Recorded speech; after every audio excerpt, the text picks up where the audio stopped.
good evening everyone, and welcome to the talk. It's so nice to be speaking to the Royal Society of Asian Affairs again, after having, I remember the last time I spoke, I was probably at the start of this process, and now it's really nice to be able to come and present the book, as I promised I would one day to Alan, I think when we were having fish and chips in Victoria, a long time ago. So, I think what I'd like to talk about today, because obviously it's difficult to go, I'd like to talk about some themes that have come up throughout the writing and the researching of the book. And I think when I started writing the book, or when I started researching the book, I had no idea about what form it would take. What would I focus on? What themes would come up?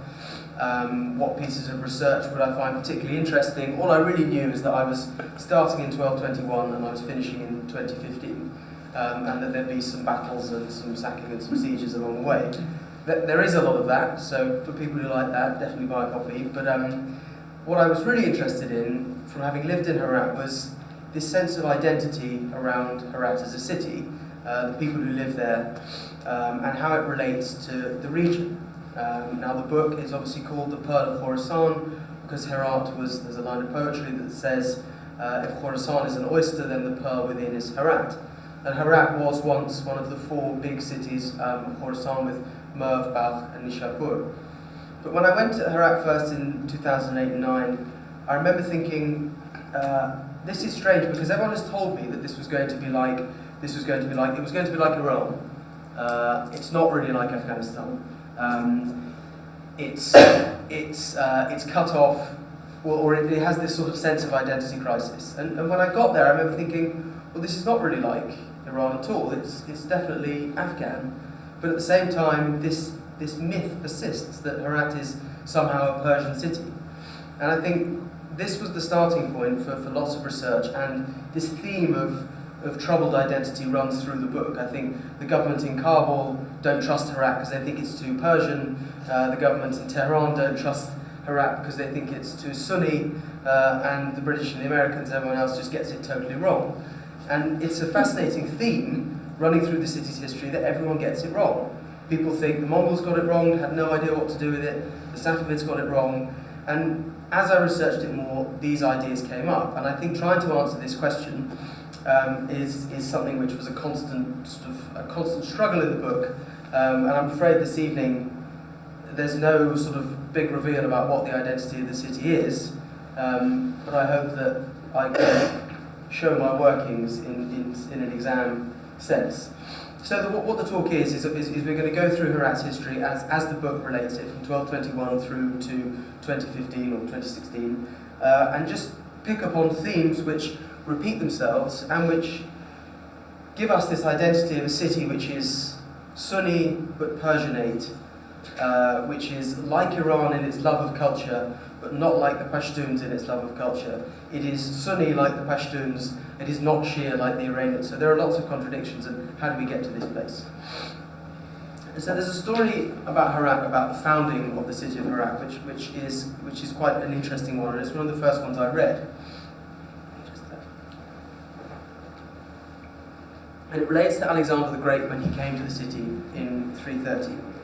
And when he first arrived into the city, he wasn't obviously, or in what was just the oasis, the Harry Rood oasis. His arrival was not well received, as you can imagine, and this has been a fate that's befallen potential conquerors since him. And during this period Alexander was there, he got a note from Macedon saying that he should leave Herat, because it was feared that he would be killed whilst trying to build this new fortress. And so what he did was, in an attempt to sort of assure the doubters of the viability of this project about founding a city in Herat, he sent home some soil samples from each corner of the Harry Rood oasis to Macedon, and essentially this would be his way of testing whether he should build a city there. And the soil was duly placed under a carpet. A number of Macedon's elites came to discuss the prospect of founding the city here in the Harry Rood oasis.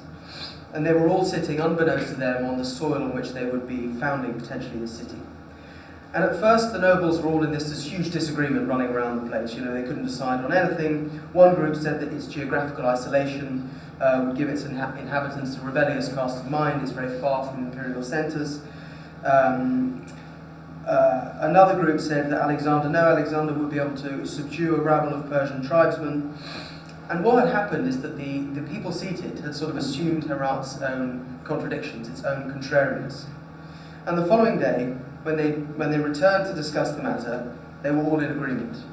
Now you might think this was a very good sign, but actually Alexander's mother said, no, this is a bad sign because it shows that the Herati people lack constancy, they're potentially perfidious, you can't trust them, you don't know what they're going to do. And she advised against founding the city. Anyway, history relates that he did found it and all went reasonably swimmingly. But I think what that shows you is that there are lots of themes there on fertility, distance from imperial capitals, and this supposed intelligence and perfidy of the people of Herat.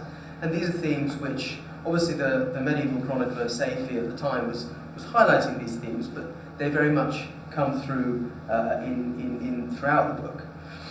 And I think one of the other themes which is really important here is this notion of fertility, and why fertility was so important for Herat. Herat is an extraordinary fertile oasis plain, and because of that, the precariousness of particularly medieval existence when we start the book could be countered. You know, you could sack the city of Herat once, you could sack it twice, but it will bounce back because of the fertility of the Herati plain. The waters from the oasis, the speed with which you can grow crops. You know, this basically made for a very an area which had huge potential. And I think as you know, when you speak to Heratis today, when they talk about going to Kabul, it's no surprise that they describe themselves as fish in the wrong river. And this sort of sense, this very strong link of Herat as a city to the fertility of the plain, to the sweetness of the water. This is something which is ever present in Heratis' conception of themselves today. And again, it's that sort of sense of isolation which cuts them off from Kabul and it cuts them off from Iran, and is a very important part of how Heratis think of themselves. A 19th century British diplomat said, touching on this theme, said, Herat, however, has always displayed a recuperative power in recovering from blows which would entirely have obliterated any place that did not possess great advantages in natural productiveness and commercial development. And as we'll see, the British had our own obsessions with Herat, which largely was to do with India. And that was the geography issue. So the book begins in 1221, and with the arrival, as everyone knows, of the Mongols to Khorasan. And as we hear sort of London sirens blaring about us, spare a thought for every single one of Herat's population that got killed by the Mongols in 1222, after they'd risen up against the Mongols who'd taken the city in 1221, and Chingiz Khan came back with Ptolemy his son and just destroyed everything. And you have this period from 1222 to 1240 where Herat is largely desolate. I think 16 people existed, and they were forced essentially to rebuild the city from scratch. And yet, what happened is that the Mongols, or the Ilkhans as they came to be, throughout that period of 1222 to 1240, I should probably do some slides, shouldn't I? That's it. So obviously, this is the citadel, and this is the citadel. These are the enormous walls that would have faced Chingiz Khan when he came to see them in 1221, and was astonished at the size of the ramparts, at the depth of the moats. And this was something which gave Herat this uniqueness, which meant that it could continue to withstand further blows, it could continue to withstand further invasions. And the Mongols struggled to know what really to do with Herat, because it was far from the imperial centres, the Chagatai centres, the Golden Horde, all these different imperial khanates. It was very far from these centres. And so what they did, as I suppose lots of people would have done in their stead and have done since, is they employed essentially local puppets to rule in their name. And this was the Khatid dynasty. And they ruled, as this is chapter 1, talks about this in a lot of detail, they ruled from 1245 to the 1380s when the Timurids came.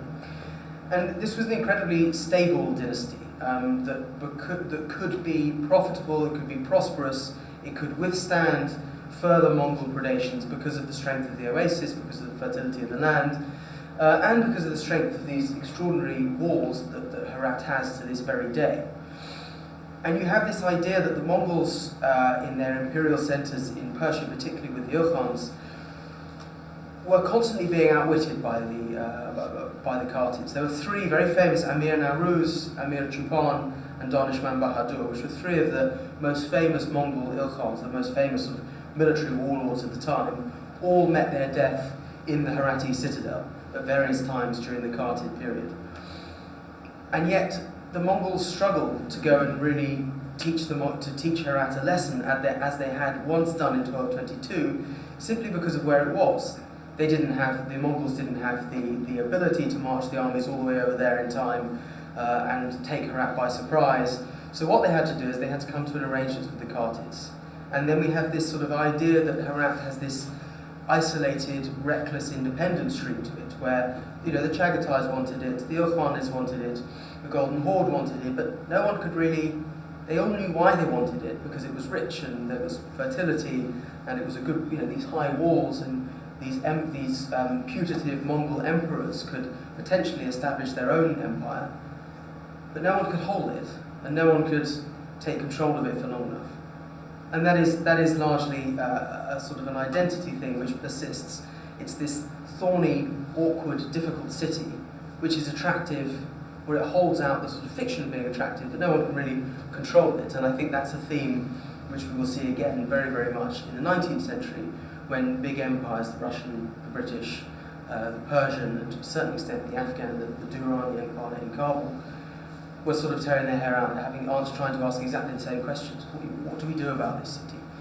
Who wants it? And so with the falling away of the Kartids, who'd established this sort of reckless independence from different imperial powers, but they'd also established Herat, or re-established Herat, as a cultural centre of real excellence. The courts of Fakhr al-Din Kart, the courts of these different Kartid Maliks, as they were called, were famous throughout Khorasan. They attracted Mongols or artists from India, artists from Persia, who were fleeing Mongol persecution. They would converge on Herat because of the high walls, because of the sense of, this sort of innate sense of cultural brilliance which Herat has. It became a magnet for fleeing poets and architects and artists and builders. And as a result, Fakhr al-Din Kart's court was one of the most famous in the region.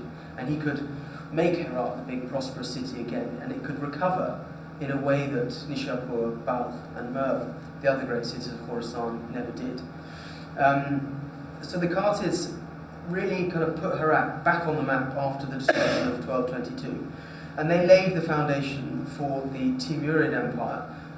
We think particularly of Shah Rukh and the great Prince Baysanbur and Hussein Baikara, Jami, Behzad, all these great cultural luminaries of that Timurid period, where Herat was the central light of that empire. I think a lot of the architectural, the artistic, and the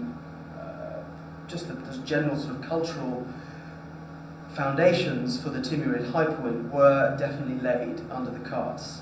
And I think that's a very important point when we think of Herat. I think sometimes we can think of the Timurid century, the century of princes as it's called, that it's a sort of standalone, it just came out of nowhere. Actually it came out of the Ghiyas al-Din Kart, Fakhr al-Din Kart, all these amazing Kartid Maleks who actually said, no, we have a great cultural legacy, we will rebuild the Masjid-i-Jome, and we will lay the foundations. So that's a really important point to bear in mind. But as we move into the Kartid period, one of the main things that allowed Herat as the centre of the Timurid period, the centre of the Timurid Empire, to be this extraordinary imperial capital was the culture. Was the fertility, the great gardens that they could build, the Harirud oasis. They could siphon off the different karezes, the kanats, to make these extraordinary gardens that went from, if you imagine the sort of north of Herat, north of the city walls, all the way up to a great shrine called Gazorgar, Abdul Ansari shrine in northern Herat. That whole area was gardens and these beautiful sort of blue tiled mosques, orchards, sort of blossoms, and you get, when you stand on the top of the Gawhar Shah Masala complex and you look to the north to where Gazorgar is, now largely it's scree land and sort of slightly horrible buildings, but then it would have been this unbelievable expanse of meadows and blue faience and gardens, and And I think that gives you an idea of the wealth. I mean, it's the sort of New York of its day, in some sense, obviously not going up in the air, but going that way. And so we have this idea that the Timurid high point of Herat was built largely on its fertility, which led to wealth, and the court was wealthy and they could attract these extraordinary artists. And I think one of the big ironies when we talk about Herat's identity, its great high point during the Timurid century was to a certain extent a geographical anomaly, because Herat became the centre of an empire, when traditionally its role is to be this sort of liminal, slightly on the edge of everything city. And the great irony is that its highest point, this was actually an aberration. It's not usually like this, it was doing the wrong thing. But because of that, it allowed huge prosperity for the city of Herat. And the calligraphy, I mean, we have these extraordinary reproductions of different sort of great Persian epics, poetry epics, and these all happened under the different phases of the Timurid century. And this really is when Herat was probably at its most glorious in some senses. And these are, so this is the Masala complex, and these are these would have been actually for the one over the river, but this is what remains essentially of these enormous complexes. And again, this is a picture from 1915, so even less is there today. But I think it wasn't all in the Timurid century. It wasn't all lovely buildings and roses and beautiful architectural achievements. There was this bubbling undercurrent, much as we'd seen with the Mongols. There was this desire to rebel against the Mongols. Underneath the shimmering faience of the Timurid century were people who didn't like the fact that these were uncultured Central Asian Mongol interlopers into the cultured space that is Herat. And there was an attempt on the life of Shah Rukh in 1427, which, when I talk about it in the book, when you pick under the surface, you see these sort of insurrectionary millenarian movements, a bit like the Barbis in Iran in the 19th century, working away under the surface. And it's a lovely instance of tension where the shimmering faience of an all-powerful dynasty that controls the visual space is undercut by people who say, no, you don't speak for Herat, we do, because we are the Sufis and we are the sort of agitators, and we are the Heratis. So again, it's not what it seems, or what is not what it seems in medieval Herat.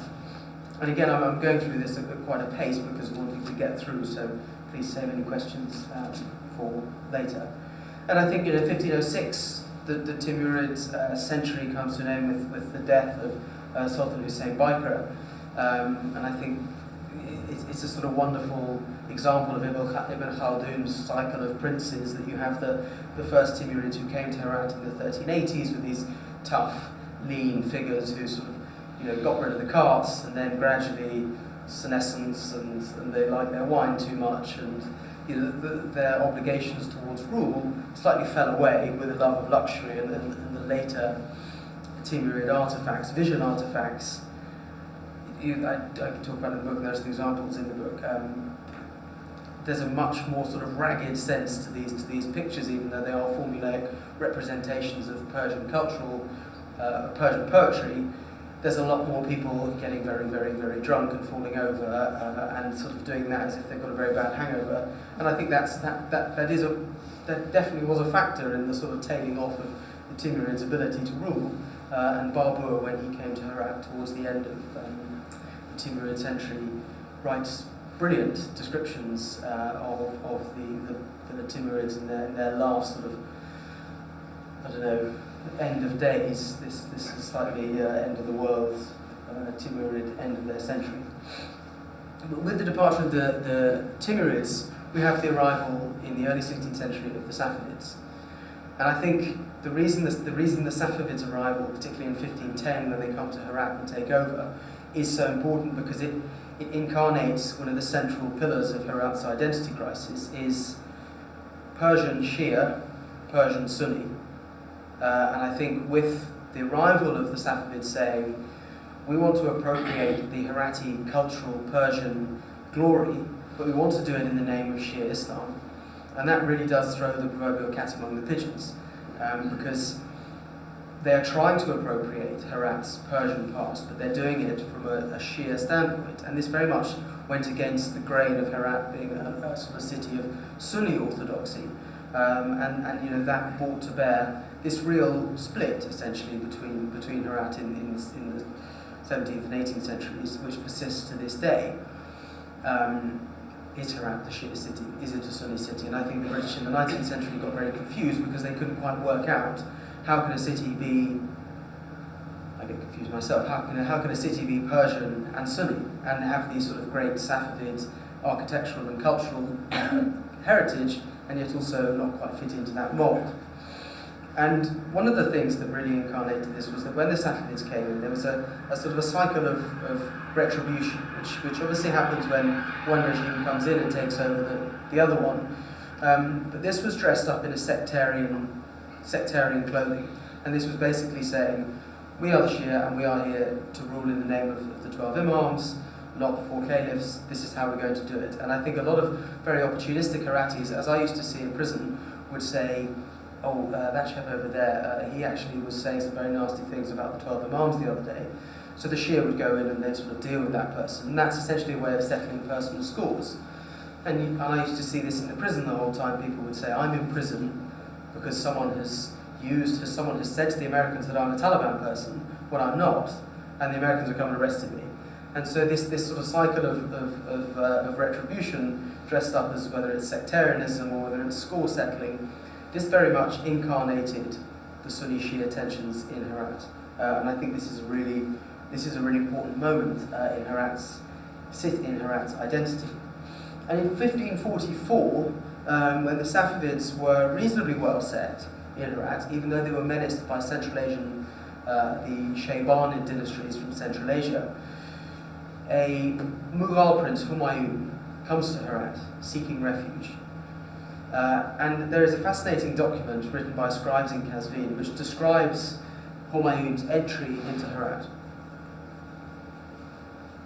And it's very clear that the Safavids wanted to show this Mughal prince who is boss. But what they did, the language that they used was the language of Timurid courtly excellence. So we have lots of Timurid, I'll read some bits here. Oh no, I'm not about it. We have lots of Timurid motifs, which, the particular way they use the velvet around the welcoming of the prince, the courtly rituals, the music, the art, a lot of the courtly customs that are used on how many bows which you must be before you can get off your horse and dismount in front of this oncoming guest. So what the Safavids were doing was essentially they were just dusting off all the old Timurid ways of welcoming foreign dignitaries, and these were very consciously Sunni, these were Herati, but they would just say, well, this will do because Herat is still the preeminent cultural city of Khorasan, of Central Asia. And I think it's a nice instance in this notion, because I think a lot of people think that after the Timurid century, Herat just sort of goes on this terminal decline. But actually, throughout the Safavid century, even when Herat is being jewelled over between the Shaybanids and the Safavids, we see instances like this which show us actually Herat still is very important, and it still is the cultural city par excellence. But again, it's very interesting that the Sunni Herati city is being used by these sort of very consciously revolutionary Shia people from Persia. And so, when Herat, throughout this Safavid period, the Herati people resent the Shia overlordship of the Safavids, and this is a very, very strong theme that comes through. The reason they resent it is because the Safavids are Shia. And yet at the same time, they don't really like the Shaybanids, the Central Asian Uzbek hordes who are coming down to take the city, even though they're Sunni, because they think these Shaybanid people are uncultured and they're uncouth. And so you've got this sort of, well, nothing's going to please the Heratis unless they're actually ruling it themselves like they were under the Timurids, but unfortunately that's never going to happen again. So they're fated to be constantly uncomfortable, because they don't really like the Shia Safavids, and they don't really like the Uzbeks either. And there's this fascinating tug of war between the Safavids and the Shaybanids throughout this century, where when the Shaybanids are in control, the Heratis think, oh, I don't like these people. Let's try and get the Safavids back in. So they go off and they try and engineer an arrival of the Safavids, and then the Safavids turn up, and there's the sort of the massacre of the people of the Sunnis, and then they go back to the Shaybanids and say, actually, no, we don't like it. Can you come and free us again? And it's this extraordinary complex, and you have these cycle of history whereby you might have the Castellan tucked up in the city walls, who is loyal to, let's say, the Safavids, but it's actually the Shaybanids who are in power. And there's one instance where the conquering city just forget about the citadel, because the walls are so impregnable, they've got all the stuff they need in there, they just say, well, we don't really need the citadel, we'll just rule the city without it. And there's someone in the citadel sort of holding out for someone to come and save him, but actually no one really cares about them. So there are these sort of vaguely comic instances that come out because of Herat's increasingly complicated identity crisis. Now, as if to add another layer of complication, in the late 16th century we have the arrival from Multan and coming through into what's today of Afghanistan of the Pashtuns. Different branches of the Pashtun families, it's all very, you go down into these very complicated and millions of tributaries. Now, the reason this is complicated is because, again, the Pashtuns start moving into Herat, and they start essentially taking advantage of the lack of Safavid control on Herat, the lack of Shaybanid control on Herat, and the Mughals as well can't really do anything about it because they have their own problems. So, almost like the Qarts, the Pashtuns begin to set themselves up as an independent dynasty. But they start by doing a bit of work, a bit of mercenary work for the Mughals. They'll say, well, we'll control the roads, we'll make sure your trade's okay, and they do the same for the Safavids, and they set themselves up as these mercenaries, but with quite a lot of clout and quite a lot of money. And Nadir Afshar, for whom they serve, I think it's very interesting when Nadir Afshar goes through Herat on his way to Iran. There's a nice description of Herat about underlining the sort of the sense of decay and the sense of decline that had actually happened as a result of the Shaybanids and the Safavids dueling over Herat.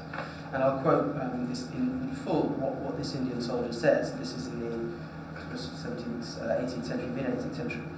From Kandahar to Herat, most of the villages and towns are utterly ruined. You will meet with some that resemble cities, but only of a distance of 5 to 7 farsakh. To be fair, Herat was truly a fine city, but because of the extreme oppression exercised by ill-fated governors, it is now in such a state of desolation that the courtyards of the houses are used for agriculture. And these wonderful old Timurid sort of jewels would have been totally wrecked, battles happening, and the other affairs are in a similar state.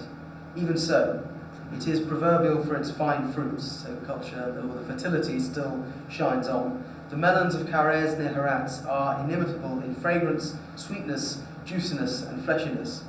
A good melon should have these characteristics. The former princes and wealthy men who built enormous, magnificently ornamented and lofty mosques and graves for the pious and for their attendants. But the majority of these buildings are decaying because the walls of their roofs have not been repaired and their attendants have been harassed. And this is probably the old Timurid, this great sort of swathe of land going up to Gazagar.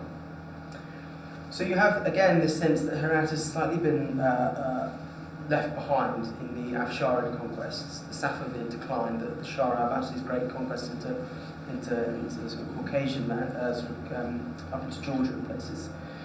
But out of the ruins of this, the Pashtun family, the Durrani family as it becomes in 1747, Ahmad Shah Saduzai, takes over. And they create their dynasty in 1747, which they describe the land of the Afghans, Afghanistan. But again, they're not really sure whether Herat is part of it, or whether it should still belong to the Persian dynasties, the sort of remnants of the Afsharids and the emerging Qajar dynasty of Persia. And again, we have this notion that it's sandwiched between or on the edges of Pashtuns looking that way and the Persians looking this way. And I think something which I wrote, which always rings fairly true to me, is this notion that compromise and contradiction define Herat and its entry into Afghan history as the nation's liminal soul. And the early Afghans thought, we would like Herat because Herat is the gateway into Khorasan. And from a conquest point of view, it's probably quite good that we have Herat because it means that we can push on into Iran as Nader Shah Afshar had done. But because of the Pashtuns' propensity, and this is something which I saw firsthand a lot of in Afghanistan, for familial infighting, and they would say this is not me being Orientalist, this is something they would say to us the whole time. Cousins will fight cousins, and so on and so on and so on. The possibility of keeping Herat, which is quite a long way away from Kabul and Kandahar and Multan and a lot of these places, under some sort of unified control was impossible, because there would be independent fiefdoms established in Herat. And that happened. And I think one of the negative effects of the Pashtuns' propensity for infighting for the Pashtun Empire in the 18th century was the fact that they couldn't get enough unity to sort of control what they saw as their patrimony in east of Kabul, Peshawar, those kind of places which are very fertile and would really give the empire a lot of money and a lot of trade. They were always fighting each other, so they could never quite get it together to go and attack Peshawar, because every time someone left to go and attack somewhere else, the brother or the uncle would just sort of sit at the throne and do that. And I think that happened in Herat a lot. And so the sort of gradual notion of splintering became a feature of Herat's identity. So this leads us on rather quickly to Herat as the centre of, as Herat's emergence, its sort of isolated emergence into the sort of centuries or 150 years of imperial intrigue. And I mentioned it before about the Mongol times, about how Herat became this contested, slightly confusing city during the breakup of the Mongol Empire and beyond. And the same, to a certain extent, is true of Herat during the century of what we would call the Great Game. The Qajar Empire thought, well, Herat is ours because it's one of the four cities of Khorasan. Khorasan is a province of Persia. This should belong to us. The Duranis thought, well, actually, no, this is ours. And in the late 18th century, they sort of effectively, in some senses, began to control Herat. But then the British and the Russians thought, well, we need to get hold of Herat because everyone knows this, because if we don't, Herat will, if we don't, someone else will, or the Russians will, and that will give them unfettered access into India, which is obviously the empire. And so you have a lot of people fighting over Herat, and a lot of people with very spurious claims to the city. It's difficult for the Qajars to control it because they would face resistance within Herat, because people say in Herat we don't want to be ruled by a Shia empire. But at the same time, if you were a Pashtun and you ruled Herat, you would face a little resistance because they would say we don't want to be ruled by you illiterate Pashtuns. And this still happens to this very day. This is a complaint you hear a lot from people in Herat. And then you'd have the British sort of coming in and with our amazing propensity just to chuck gold at it. And obviously they'll say, well, I'll have some of that, but we're not really friends, just keep on giving me the money. So this century is extraordinarily fascinating in seeing the way in which Herat seesaws from Persian to Pashtun to British. Are the Russians going to take it? And it incarnates this sort of cycle of identity crisis. What is Herat? Who should control it? Is it really the gate to India? Is it really is it really this important city? And I think the wars that were fought, what is really interesting is that nothing really changes in Herat. The great big, the 1838, when the Persians tried to take Herat, 1842, when Britain lost quite spectacularly in Afghanistan, Herat remains largely the same. It offers this sense that, oh yes, we are friends of the Persians, but actually underneath it doesn't really want to be friends with the Persians. And it continues to play, much as it had done in the Mongol times, its own game. There is something here I'd like to say about whether Herat was actually wasn't actually whether Herat was actually the gate to India. I think something which the British almost forgot, and their experiences didn't teach them, is that for an army to come and take Herat, it would have to undertake, and then go seamlessly into India, it would have to undertake a very similar journey that the British themselves tried to undertake in 1842, later in the 19th century, early 20th century, getting a large imperial army from India, from Persia, into Herat, through Kandahar, Kabul, and then into India, without everyone getting their heads chopped off, is a very difficult thing to do. And I think we overestimated, or we underestimated, however you want to put it, the difficulty that we ourselves had faced, and we didn't take that into account when judging what the Russians might do. There's this constant sort of fear of what the Russians might do. No one actually stopped to say, well, hang on a minute, didn't we try to take Afghanistan? And we have a lot of money, and we have very good troops, and we have very good information. We never quite managed it. And I think some people would say, well, no, actually, so now that Herat was just a pitiful collection of ruins, had it ever been the gate to India? Had it been worth all the lives lost, the treasure expended to keep it out of Persian hands, Russian hands, in Afghan hands, and occasionally British hands? Herat's place in these 19th century imperial war games is a difficult one to assess with any certainty. Yet, on balance, it seems that Herat continuously offered the fiction of belonging to Britain, Persia, or Kabul, whilst in reality remaining loyal to itself, or to whoever directly ruled and taxed or robbed it. It held out the promise of so much, but it proved elusive and stubborn. And it would be easy to dismiss the British policymakers as obsessive and paranoid with regards to Herat's importance for India's security. But the events at Panjshir, when Britain and Russia nearly went to war over Herat in the late 1880s, and Russia's gradual movements into Central Asia, as well as the secret missions to Kabul and the courting of the Qajar state, do indicate that Russia was serious in its desire to launch attacks into Afghanistan, and most likely India too. That doesn't necessarily ask the question of whether they would be successful. So I think this notion, this sort of 19th century notion of Herat as the key to India, is a really fascinating one in re-emphasising the themes that we've seen that the Mongols had, the Safavids had, that the Shaybanids had. Who really understands Herat?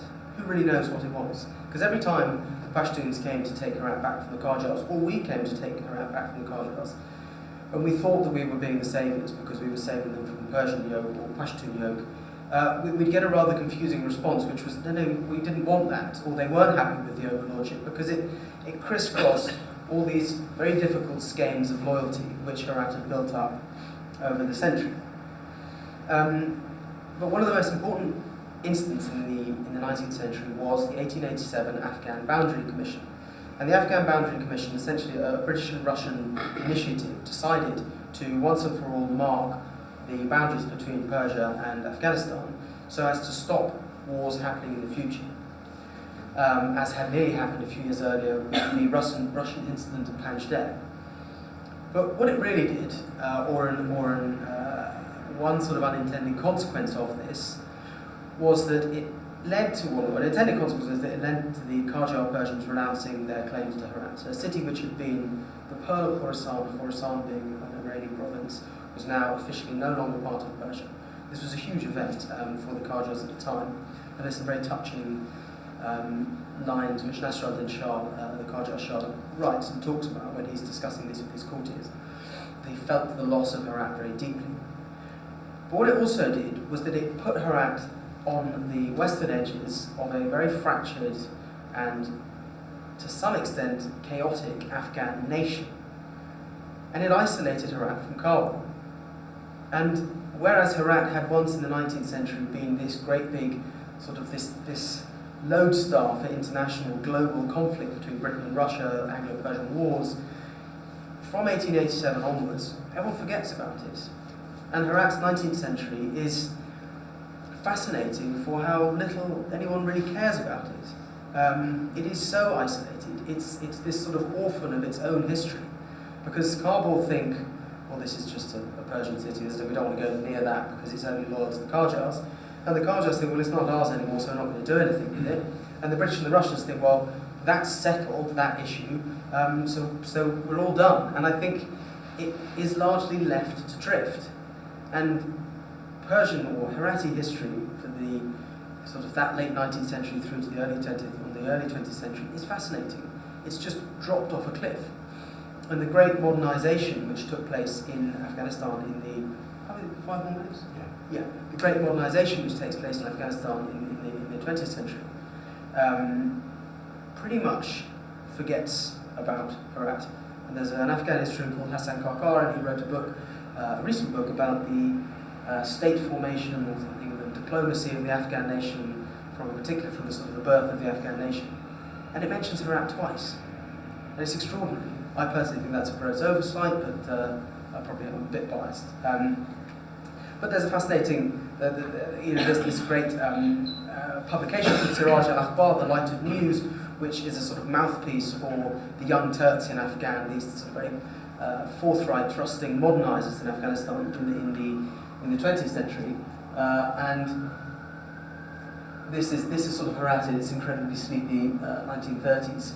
And this publication, Siraj al-Akhbar, which tries to modernize Afghanistan, largely, very, very rarely mentions Herat. And I think on one occasion it mentions Herat to talk about an extraordinary amount of snowfall that happened in Herat in 1 year. Roofs were broken, and that's it. And there's one very sort of pointed line in it which says, the time for poetry and horse and carts and old buildings is gone. This is the time of the locomotive and steam engine. And this sort of very 20th century fast pace of modernization slightly passes Herat by.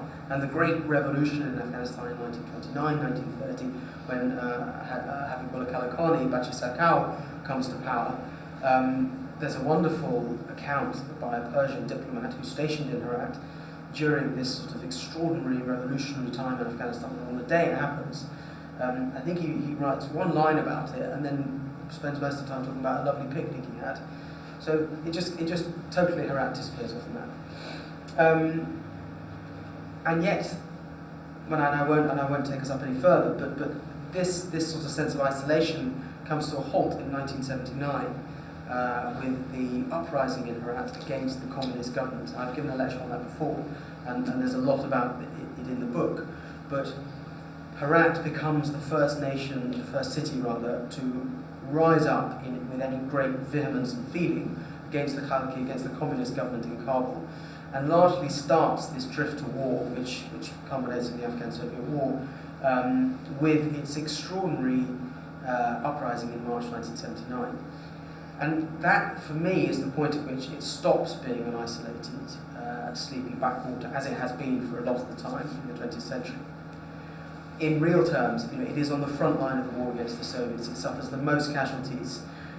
It suffers the resistance in Herat is pivotal to the national resistance. And yet this sense of isolation still persists in the writing of that period. Herat is not given the credit it's due. And so now you have this city which has a huge role to play in the development of Afghanistan. It's the most prosperous city in Afghanistan. It's extraordinarily cultured. It's got a huge amount to offer in terms of wealth, in terms of intellectual wealth, in terms of heritage, and yet still in Kabul it's seen as not part of Afghanistan by some people. Still a lot of people in Herat feel strange about going to Kabul, and yet they say, we are Afghans, we want to be part of this nation.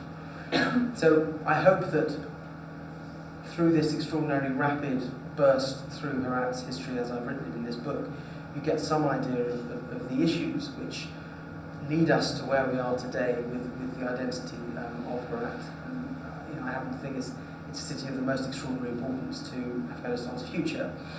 As a very good friend of mine in Kabul said, I shall make sure that the President gets a copy of this book because he needs to read it to work out that Herat is important and we shouldn't forget it. Yes. And any questions now? Thank you very much for coming. There are some questions there.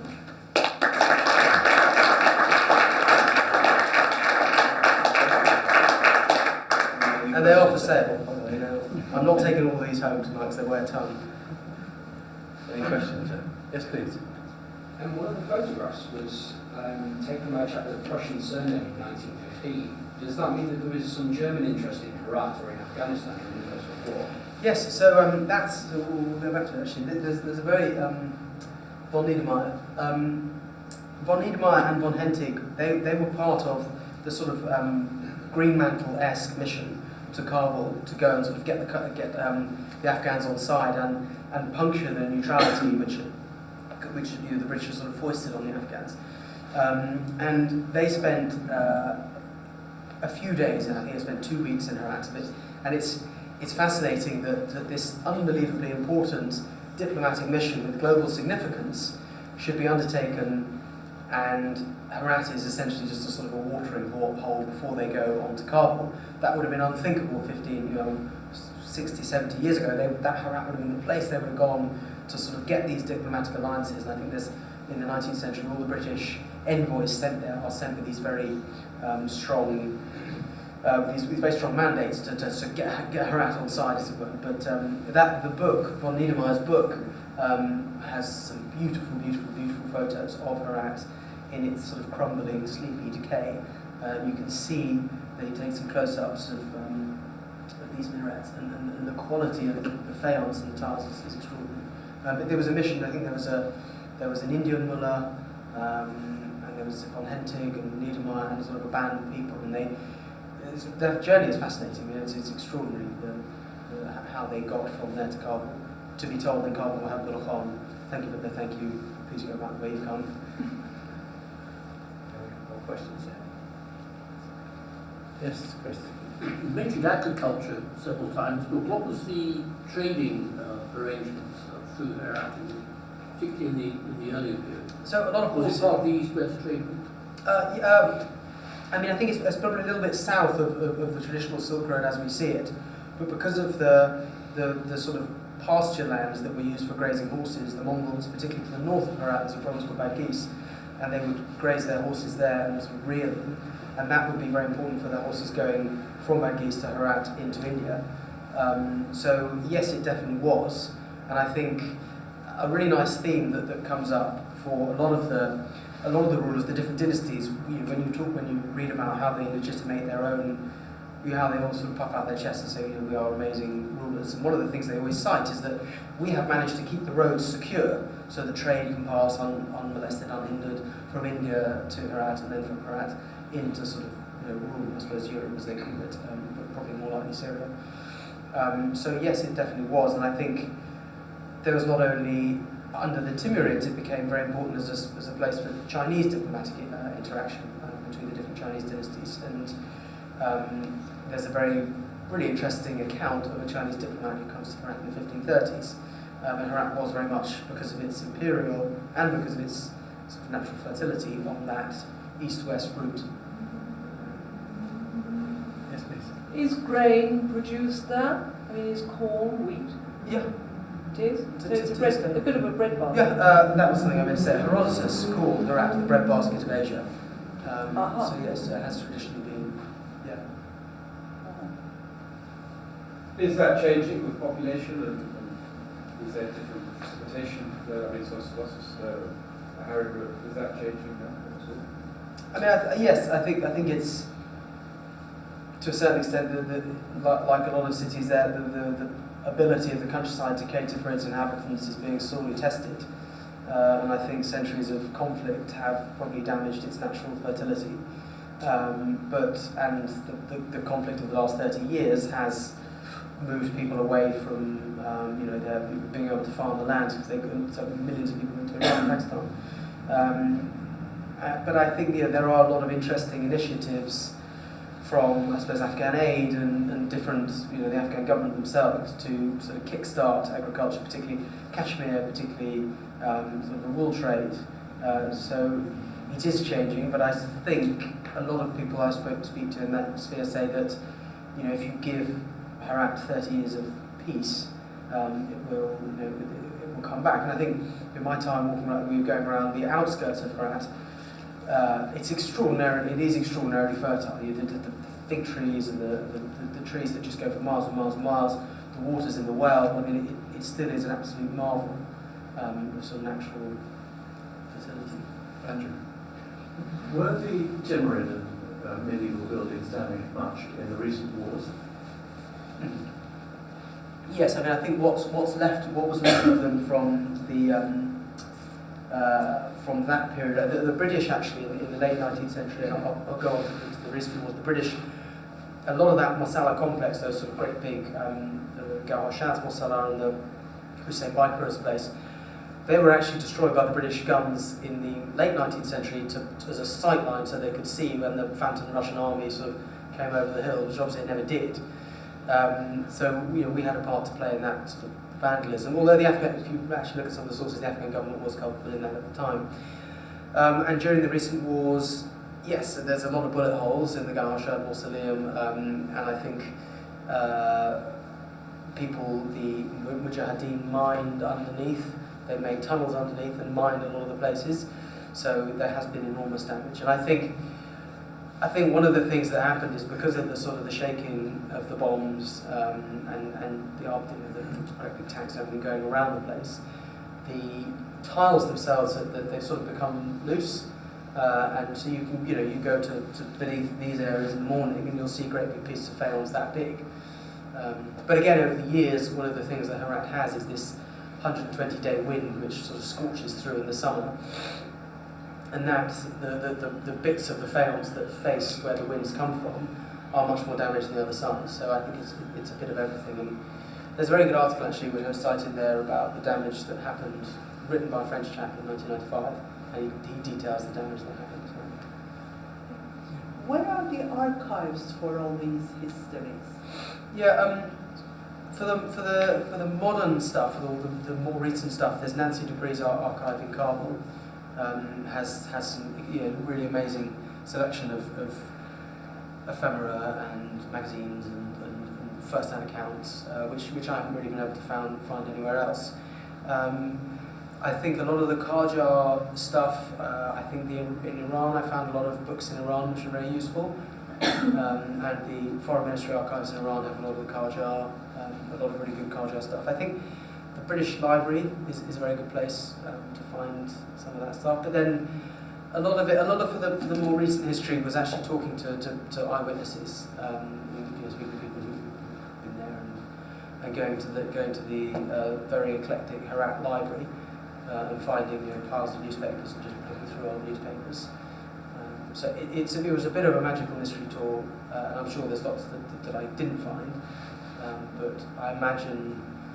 For Timurid stuff, I know that the Toparchy, the sort of Turkish archives are extraordinary because a lot of those Timurid artifacts got taken away over the years, and they for some reason wound up in Ottoman hands. And actually, sorry, lastly, the British records in the British Library are extraordinary for detail. It's interesting, actually, you mentioned Nancy Dupree because she was a medal winner from the Society a couple of years ago for this very reason, for her archive, which she and her husband, I think at the time, managed to ferret away and stop the authorities getting to and guarding them so that they were available to people. And it's that centre in Kabul is just magnificent. How much? David. You referred to the strength of cultural history of Herat many times, but what form does that take today? Is that in literature, broadcasting, painting? What are the cultural forms of Herat's current strength? So, Herat's strength today, I think one of the difficulties it has with its artistic legacy is obviously that of representation, and even though there's some great these pictures now, I think over the last 30 years. There has been an increased influence and authority of conservative Islam within Herat, and the music of Herat has suffered, and obviously pictorial representations have suffered a lot. And this is not, I'm not necessarily referring to Taliban, I'm referring to Ikhwan al-Muslimin, the sort of Muslim Brotherhood inspired remnants of the Mujahideen, people like Ismail Khan and his ilk. They are an incredibly conservative, on a par with Taliban, part of Herati society, and they do control a lot. I think one area that is still very powerful in Herat, and Herat's main cultural export, as you say, over the years, is probably poetry. And Herat's culture of poetry is still very, very, very alive and well. And the last bit of the book I talk about, there's a very amazing collection of poets, female poets in Herat, who've written some really, really beautiful poems. And that is, I would say, that's how it's mostly manifested today.